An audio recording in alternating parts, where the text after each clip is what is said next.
अब आज का टॉपिक है टेस्ट क्रॉस। टेस्ट क्रॉस हम यहाँ पे देख रहे हैं वायलेट पी फ्लावर और वाइट पी फ्लावर। अब वायलेट में दो कंडीशंस, वायलेट एक डोमिनेंट ट्रेट है तो दो कंडीशंस यहाँ पे हो सकती है, या तो ये होमोजाइगस फॉर द जीनोटाइप होगा, फॉर द ट्रेट होगा, या ये हेट्रोजाइगस होगा। ठीक है, इस कैरेक्टर के लिए ये दोनों वेज में एग्जिस्ट कर सकता है, या तो होमोजाइगस कंडीशन में या हेट्रोजाइगस में।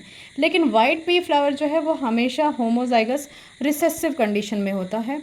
तो यहाँ पे अब हम यहाँ पे अगर क्रॉस, हमें ये पता करना हो कि ये होमोजाइगस है, डोमिनेंट फ्लावर है, या हेट्रोजाइगस डोमिनेंट है, तो हमारे पास एक ऑप्शन है टेस्ट क्रॉस का, जिसमें हम इसको बारी बारी से एक बार होमोजाइगस डोमिनेंट को रिसेसिव से क्रॉस कराएंगे, दूसरी बार हेट्रोजाइगस डोमिनेंट को रिसेसिव से क्रॉस कराएंगे।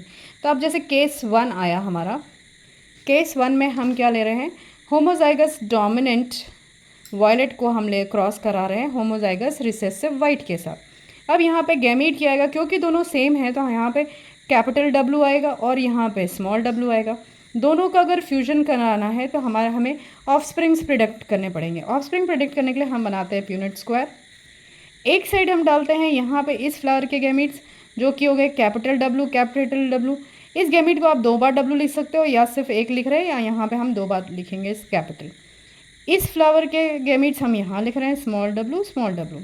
अब जो ऑप्शंस आया आपके पास वो क्या आया, कैपिटल W स्मॉल w, यानी जो फ्लावर है वो वायलेट फ्लावर है। मैं इसको डार्क से रिप्रेजेंट कर रही हूँ। फिर जो ये आया ये भी कैपिटल W स्मॉल w, ये भी वायलेट फ्लावर आया। ये आया आपको कैपिटल W स्मॉल w, फिर से violet, capital W small w, फिर से वायलेट। यानी जो चारों हैं वो आपके पास all 4 violet flowers, all 4 violet flowers आए। यानी जो रेशियो आएगा वो 100% वायलेट का आएगा, 100% वायलेट। तो इस क्रॉस से तो आपको सीधे पता चल गया कि यहाँ पे हमारा जो ये था वो होमोजाइगस डोमिनेंट था। होमोजाइगस डोमिनेंट को अगर हम प्योर रिसेसिव के साथ कराते हैं तो हमारा जो F1 जनरेशन, जो फर्स्ट जनरेशन होता है, वो ऑल वायलेट फ्लावर्स आ रहा है। लेकिन अगर दूसरा कंडीशन हम देख रहे हैं केस 2 में क्या देखना है कि अगर ये हेट्रोजाइगस होता तो यहाँ हम लोग हेट्रोजाइगस लिख रहे हैं capital W small w for the violet and small w for the white.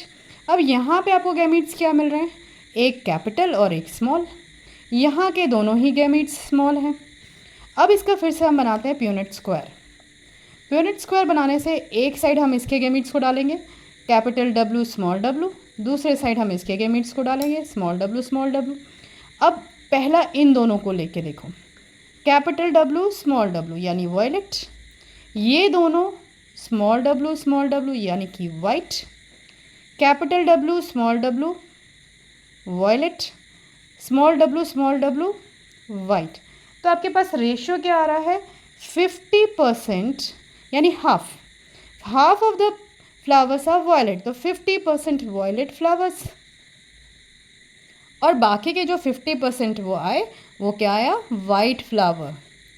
तो ऐसे अगर आपके पास रेशियोज देखने के बाद आप प्रेडिक्ट कर सकते हो कि अगर 100% वायलेट आ रहा है, यानी जो फ्लावर सैंपल या प्लांट सैंपल है वो होमोजाइगस डोमिनेंट का है।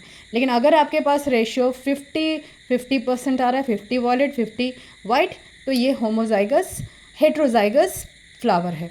तो यहाँ पे ये टेस्ट क्रॉस के हेल्प से हम लोग इसको आइडेंटिफाई कर सकते हैं। अब इसका डेफिनेशन क्या लिखोगे, इसका डेफिनेशन होगा, it is a typical cross an organism dominant either homozygous और heterozygous whose genotype is to be determined is crossed with a recessive organism.